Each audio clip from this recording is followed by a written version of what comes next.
Welcome to Thriver TV, the place to break free with true solutions to heal for real from narcissistic abuse and painful relationship patterns. More than just information to survive, you are granted the tools to thrive. In today's episode, we're going to look at the awful isolation and feelings of being alone when suffering narcissistic abuse. So we're going to be checking out how the narcissist isolates you, why you feel like you're the problem and nobody understands, how the narcissist smears and turns people against you, and the healing journey of self-partnering, and how you can turn it all around. All right, so just before we get started, I want you to remember to hit the subscribe button if you haven't already, and like this video if you find it helpful. All right, let's look at how this all begins. It's about how you become isolated. Narcissists like to make you dependent. They like to circle around you and enclose you. And how that happens is they dismantle your support structure. Now, my work is always about taking your power back and being able to empower yourself to heal and learn and get out of this and never find yourself in it again. So that's why understanding your support structures are really important. And maybe, like my previous self, your support structures have been a bit scanty. Maybe you've always felt misunderstood. You felt like you're a black sheep. You're on your own. You haven't been able to fully trust and connect to people. And then the narcissist came into your life and seemed like they were the light of your life, and they got you and they understood you and they were your world.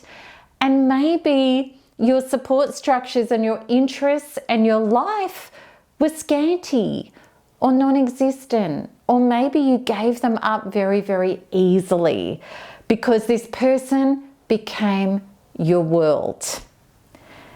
I don't know. I'm not saying that was your life. It was definitely mine, but it's just something to think about. Now, what happens is when this person becomes the center of your universe, it's for better or for worse. And at the start, it's like, oh my God, I feel so connected to you. You're amazing. But later on, it's like Stockholm syndrome. It's like, oh my God, my day can be either sane or it's going to be insane because of what you are or you aren't doing.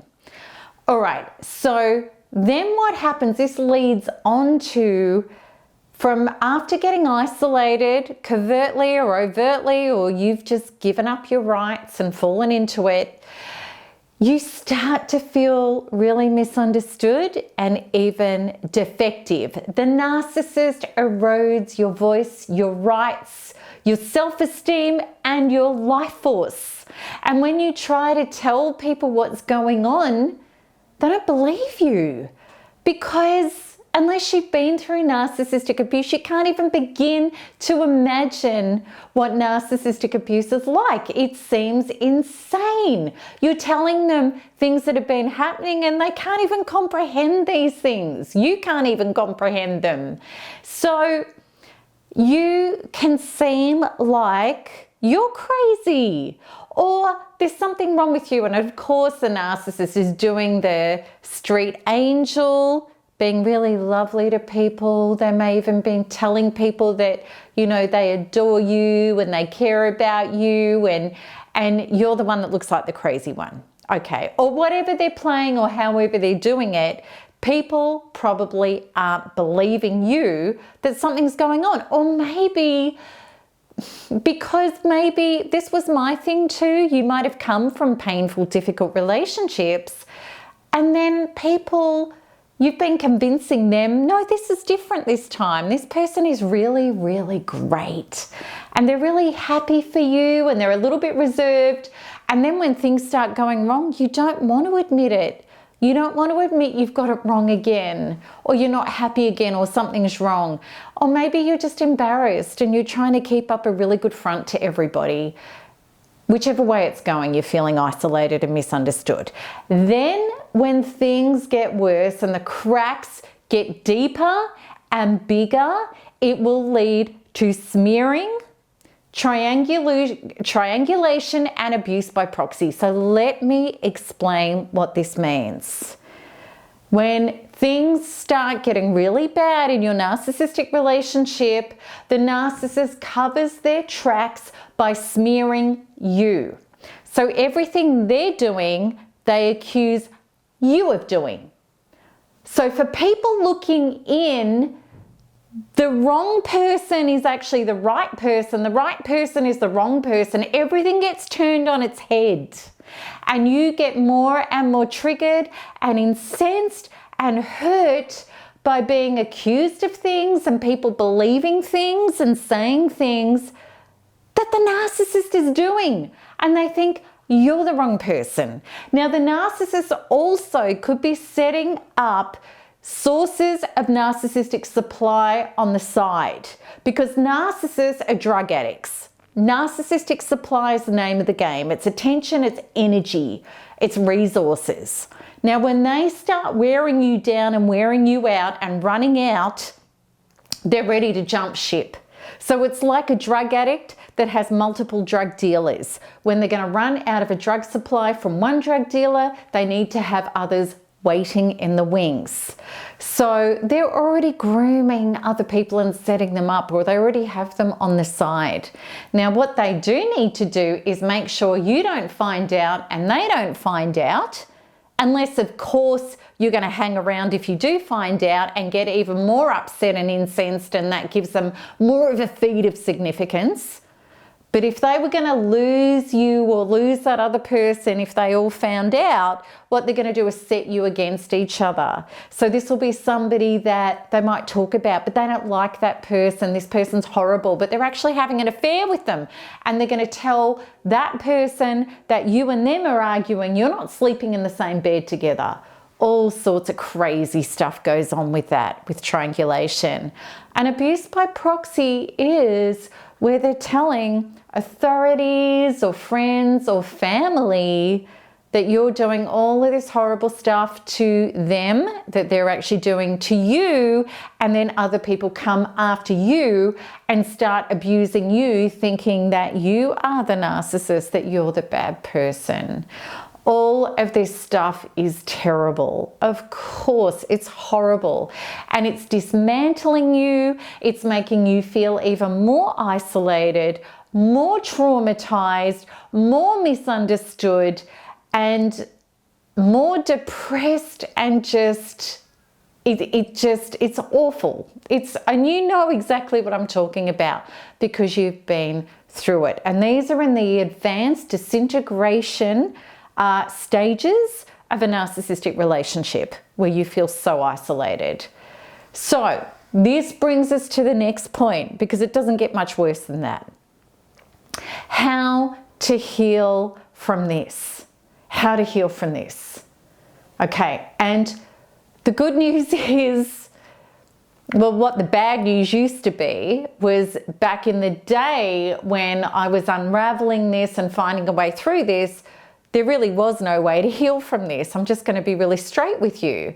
You can just hope to get out, traumatized and half dead, and hope to somehow get on with your life, which most people didn't do very effectively. But the good news is now there is a way to heal from this.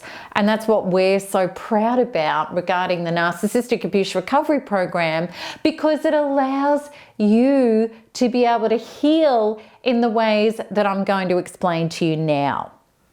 So the true healing for this is about a spiritual awakening. It's about realizing that this is a deep healing opportunity, because you have felt alone and misunderstood. And when we're in that place, what happens is we're in our left brain, we're in beta brainwave, which is panic, and it's fear, and it's trauma, and we feel helpless and hopeless, and we're trying to find something from outside of ourselves to make it better, to fix it, to give us information, to give us a rope, a life rope to get out of this big black hole that we found ourselves in. However, that's not the answer. And it's literally quantum law that if you're in trauma on the inside, which is unattended to, everything you try to do and you hang on to and you grasp onto is actually going to give you more trauma.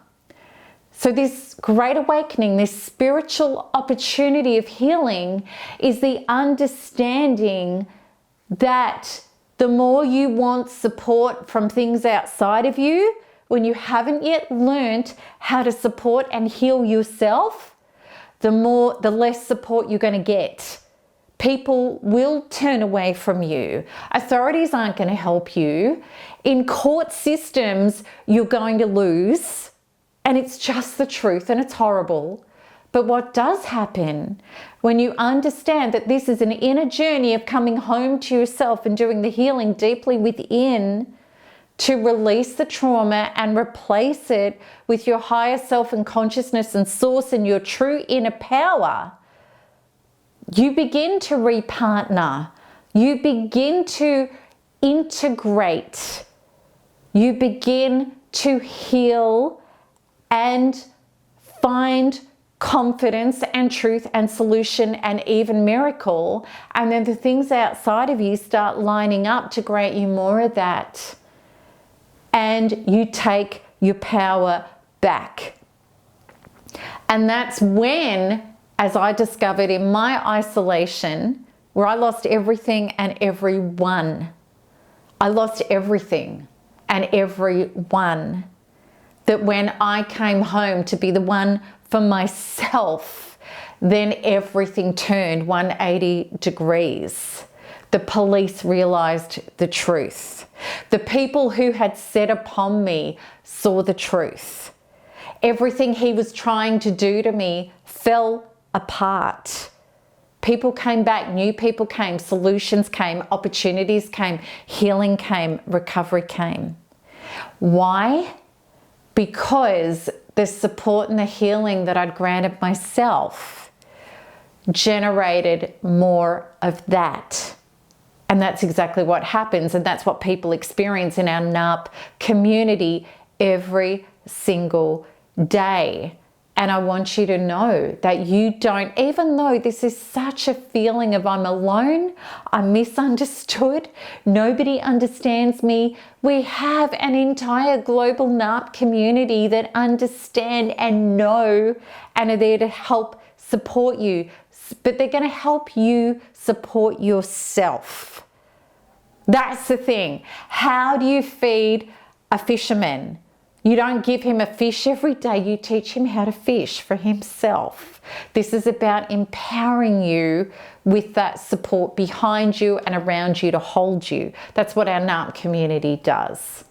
So to conclude all of this, this is about detaching from trying to grab something from outside of yourself or change other people's minds or make them see the truth, and come home to come within so that you validate yourself and your own healing. And then you'll find that when you no longer need that from outside of yourself, it will come in greater abundance that you could ever imagine. And then you understand the deepest truth, that really this was your inner being calling out for you all along. Okay, so I hope that this really helps you understand what you've been going through. And there are differing levels of narcissistic abuse, absolutely, and what you've been trying to cope with and the stages you're going through. And I want to help grant you a clearer understanding of that. And how I can help you do that is with my 11 Telltale Signs quiz. And you can connect to that by clicking the link at the top right of this video. That's going to help you understand the level of what you've been going through, as well as granting you a free 7-day roadmap to get clarity and true healing. And if you really want to go for gold and get your self-partnering and your healing going straight away, you can connect to NARP. I'm going to put the link in the description box below. I hope that you've enjoyed this episode. It's given you some hope and that you know that there is a light at the end of the tunnel with this. And until the next one, keep smiling, keep healing, and keep thriving, because there is nothing else to do. And I look forward to answering your comments and your questions below. Lots of love. Bye-bye.